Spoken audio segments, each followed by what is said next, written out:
नमस्कार साथियों, मैं विवेक आप लोगों का स्वागत करता हूं साहित्य गुरु यूट्यूब चैनल पे। और जैसा कि आप सभी जानते हैं कि हिंदी साहित्य के लिए ये जो प्लेटफॉर्म है बहुत ही ज़्यादा उपयोगी है आप सभी के लिए।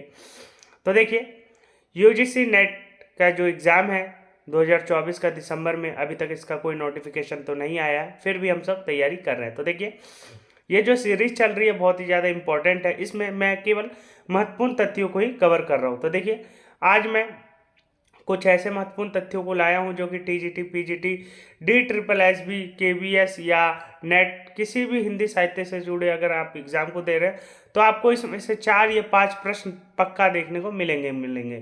तो देखिए, आज जो मैं लेके आया हूँ आपके लिए, हिंदी साहित्य में जो प्रथम है व्यक्ति, मतलब कि हर युग में कुछ ना कुछ प्रथम है हर चीज़ में।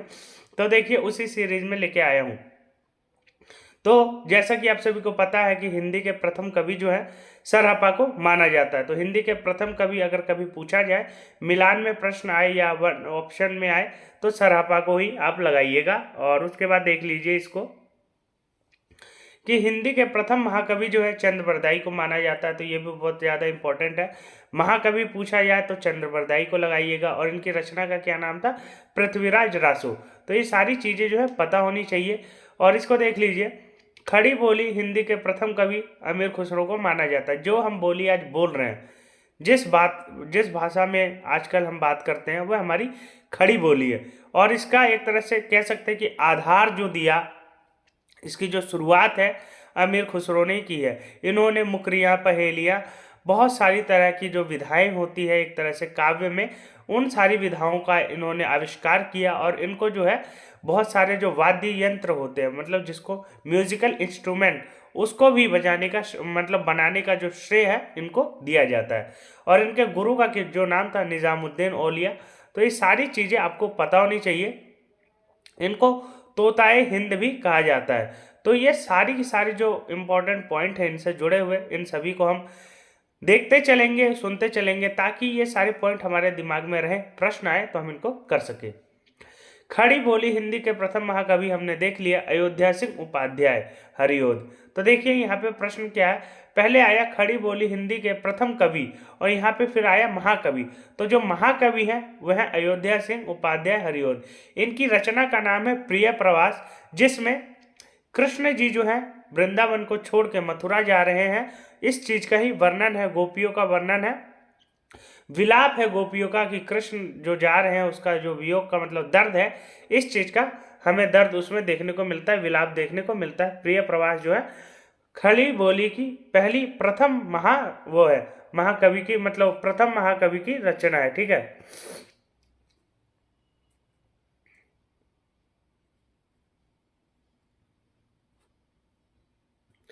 इसको देख लीजिए। खड़ी बोली हिंदी का प्रथम महाकाव्य जो है प्रिय प्रवास, जिसके बारे में मैंने अभी आपको बताया। और इसके जो रचयिता है अयोध्या सिंह उपाध्याय हरिओद। तो ये चीज़ें आपको बिल्कुल पता होनी चाहिए, मोस्ट इम्पॉर्टेंट है।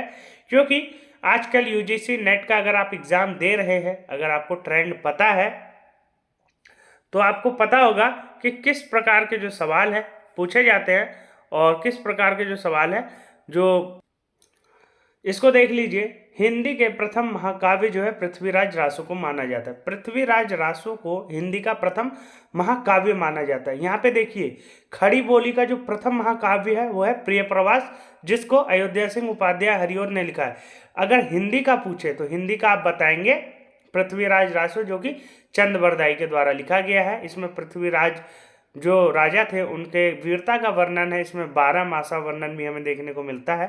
तो ये सारी बातें जरूर जानिए, और इससे प्रश्न बिल्कुल बनेंगे ही बनेंगे, और हर एग्जाम में बनेंगे, तो जरूर जानना चाहिए।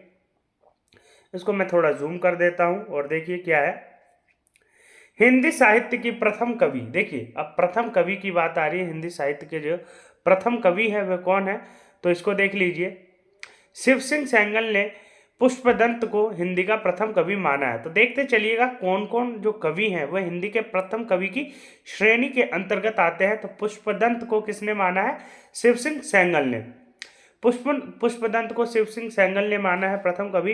रामचंद्र शुक्ल, देखिए इनका नाम जहाँ पे भी आए हिंदी साहित्य में, अगर आप हिंदी साहित्य के विद्यार्थी हैं तो इनके बारे में आपने पढ़ा होगा, इनकी रचना को भी पढ़ा होगा। 1929 में इन्होंने हिंदी साहित्य का इतिहास जो है इनका प्रकाशित हुआ, और बहुत ही ज़्यादा मतलब हिंदी साहित्य में सबसे ज़्यादा विशिष्ट रचना है तो इन्हीं की रचना को माना जाता है।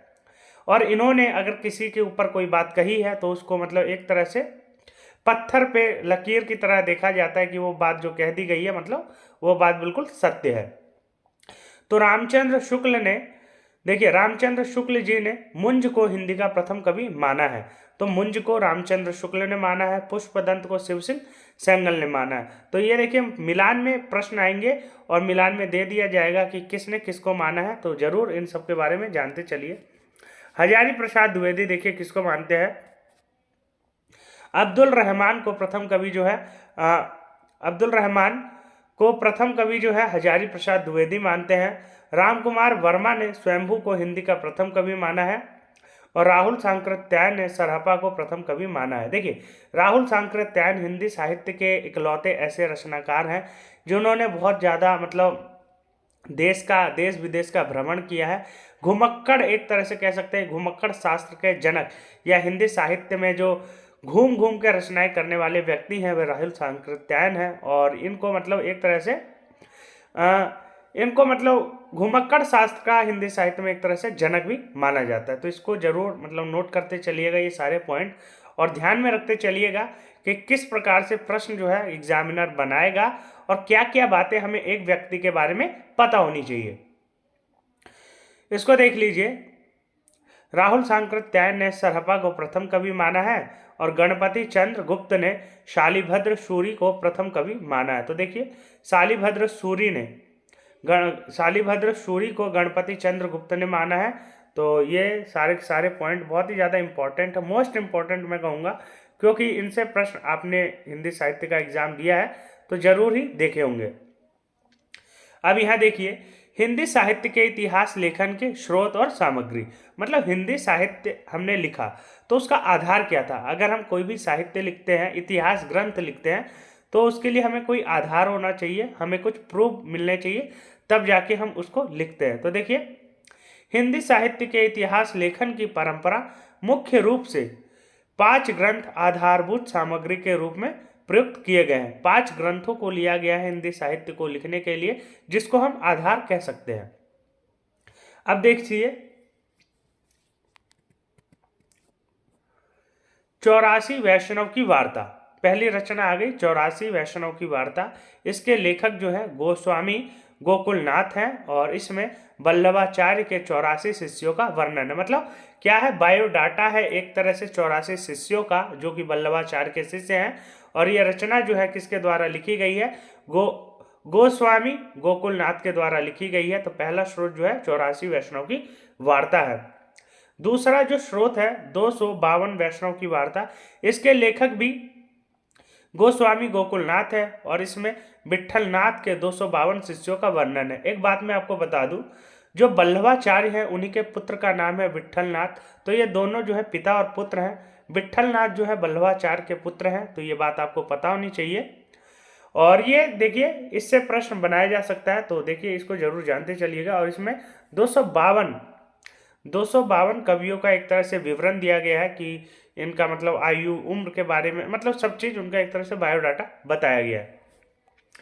उसके बाद हम भक्तमाल को देखते हैं। भक्तमाल, जो भक्तमाल रचना है पूछी जाती है किसकी रचना है, तो मोस्ट इंपॉर्टेंट नाभादास की रचना है, और इसमें 200 राम भक्त कवियों का वर्णन है। तो नाभादास ने केवल राम भक्त कवियों का वर्णन किया है, जो कि 200 कवियों को लिया है, और इसमें तुलसी को भी लिया गया है। तो इसको जरूर नोट करते चलिएगा, और इसको देख लीजिए। कालिदास हजारा, और कालिदास हजारा को भी एक स्रोत के रूप में लिया गया है। इसके लेखक जो है कालिदास त्रिवेदी है। तो इसके लेखक कौन है, कालिदास त्रिवेदी है, कालिदास हजारा के। और इसको देख लीजिए, गुरु ग्रंथ साहिब, इसके संकलनकर्ता सिखों के 5वें गुरु।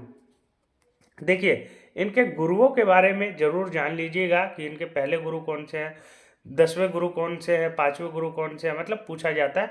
तो 5वें गुरु हैं अर्जुन देव। तो 5वें गुरु अर्जुन देव है, तो इनको जरूर जानिए।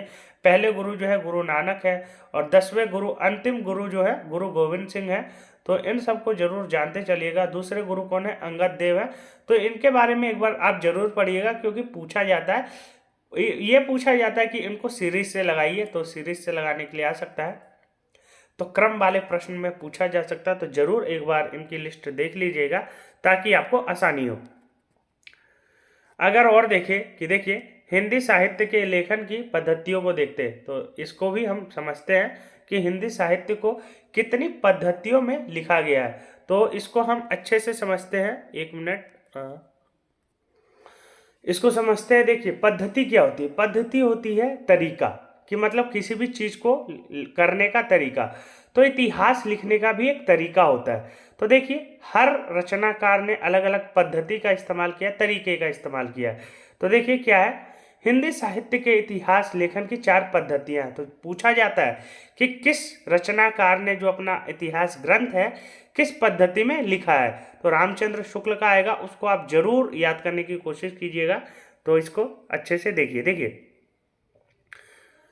वर्णानुक्रम पद्धति, तो क्या होता है वर्णानुक्रम पद्धति? क्या होता है? वर्णों के अनुसार, अल्फाबेट्स के हिसाब से, जो रचनाकार का अल्फाबेट जिस हिसाब से आ रहा है उस हिसाब से हमने उसका वर्णन किया, उसके बारे में बताया।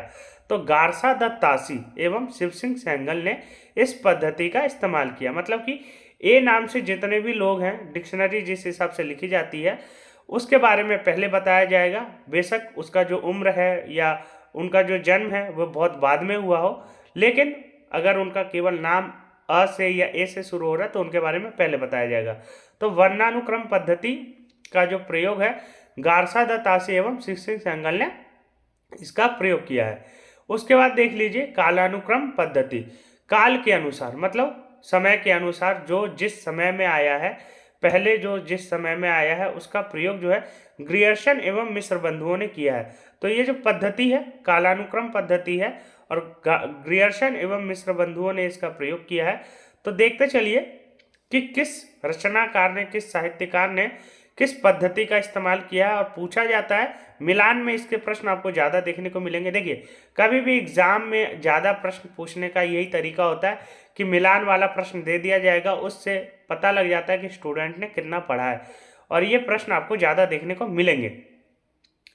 वैज्ञानिक पद्धति, वैज्ञानिक पद्धति के अनुसार जो रचनाकार है केवल गणपति चंद्र गुप्त ने किया है। तो वैज्ञानिक पद्धति में केवल इनका नाम आता है, और इसमें जो रचनाएं होती है देखा जाता है कि मतलब जिस समय ये रचनाएं की गई हैं बात सच भी है या नहीं है, मतलब इसके जो साक्ष्य है मिलते भी हैं या नहीं मिलते हैं।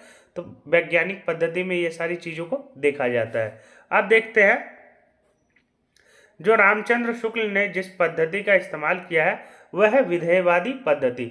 विधेयवादी पद्धति क्या होती है? विधेयवादी पद्धति में हम रचनाकार के बारे में, रचनाओं के बारे में देखते हैं कि कौन सा जो रचना है कब लिखी जा रही है, और उसको हम क्या है उस हिसाब से देखते हैं। और इसको जो है इसका प्रयोग जो है रामचंद्र शुक्ल ने किया है। और सबसे ज़्यादा जो इस्तेमाल है, सबसे ज़्यादा जो प्रयोग, मतलब सबसे ज़्यादा जो सही एक तरह से इतिहास के लिए रचना मानी जाती है वह मानी जाती है विधेयवादी पद्धति। क्योंकि ये जो पद्धति है इसी के अनुसार कोई जो रचना है, इतिहास ग्रंथ जो लिखा जाता है सबसे सटीक और सही होता है। तो विधेयवादी पद्धति का प्रयोग जो है आचार्य रामचंद्र शुक्ल ने किया है। तो इसके बारे में आप जरूर जानिए। देखिए मैं ये शॉर्ट रिवीजन के पर्पज से लेके आया था आपके लिए, क्योंकि शॉर्ट रिवीजन अगर आप क्विक रिवीजन करते चलते हैं बीच बीच में 5-10 मिनट में पुरानी चीज़ों को देखते चलते हैं, आपके लिए बहुत ही ज़्यादा यूज़फुल रहेगा। और वही सारी चीज़ें एग्ज़ाम में अगर आ जाती हैं तो आप मतलब खुश हो जाते हैं कि वाह ये सारी चीज़ें हमने पढ़ी और आ गई। तो ये सारी चीज़ें मैं आपके लिए क्विक रिवीजन के पर्पज से लेके आ रहा हूँ। बाकी मैंने डिटेल जो क्लासेस है पहले ले रखी है। अगर आपको इन चीज़ों को डिटेल्स में पढ़ना है तो पुरानी क्लासेस को देख लीजिए, उसमें आपको सारी चीज़ें देखने को मिल जाएगी। बाकी ये जो क्लासेस हैं रिवीजन पर्पस से है, तो रिवीजन पर्पस में हम उन्हीं महत्वपूर्ण चीज़ों को देखेंगे जो कि एग्ज़ाम के दृष्टिकोण से और जो कि रिवीजन पर्पस से सबसे ज़्यादा इम्पोर्टेंट होंगे। तो मुझे आशा है आप लोगों को बहुत अच्छा लगा होगा ये सारी चीज़ों को देख के, और ये सारी पीडीएफ्स जो हैं आपको पता है, जो भी पुराने स्टूडेंट्स हैं मेरे साथ जुड़ रहे हैं, मैं अपने टेलीग्राम पे सारे पीडीएफ शेयर करता हूँ। टेलीग्राम का जो लिंक है डिस्क्रिप्शन बॉक्स में दिया हुआ है, आप वहाँ से जाके डायरेक्ट टेलीग्राम चैनल को ज्वाइन कर सकते हैं और आपको इतना सारा कंटेंट वहाँ पे देखने को मिलेगा कि आप मतलब एक तरह से खुश हो जाएंगे कि मतलब आपको कहीं जाने की ज़रूरत नहीं है, खाली वहाँ पे जितने कंटेंट है सबको पढ़ लीजिए। पीडीएफ फॉर्म में है सारी चीज़ें और कुछ के लिंक है तो उनको पढ़ लीजिए, आपका काम वहीं से हो जाएगा। तो देखिए, आप सभी लोग साहित्य गुरु के चैनल के साथ बने रहिए, अपना सपोर्ट दिखाइए, चैनल को सब्सक्राइब कीजिए, अपने दोस्तों के साथ भी शेयर कीजिए, क्योंकि ये जो प्लेटफॉर्म है यहाँ पे फालतू की मैं बकवासबाजी नहीं करता और टीचरों की तरह केवल काम की बातें और आपके लिए जो इम्पोर्टेंट चीज़ें हैं केवल मैं वही बताता हूँ। तो देखिए, अपना जो भी है सपोर्ट बनाए रखिए, चैनल को सब्सक्राइब जरूर कीजिए, लाइक कमेंट करके बताइए कि आपको किस टॉपिक पे वीडियो चाहिए, तो मैं उस टॉपिक को कवर करने की कोशिश करूँगा ताकि आपकी जितनी भी कन्फ्यूजन से चीज़ें हैं उसको मैं क्लियर कर सकूँ। तो आज के लिए इतना ही, फिर मिलते हैं अगले लेक्चर में, अगले रिवीजन सीरीज में। तब तक आप लोग अपनी रिवीजन करते रहिए और चीज़ों को पढ़ते रहिए। तो मुझे आशा है आप लोग चैनल को जरूर सब्सक्राइब करेंगे और अपने दोस्तों के साथ भी शेयर करेंगे। तो आज के लिए इतना ही, धन्यवाद।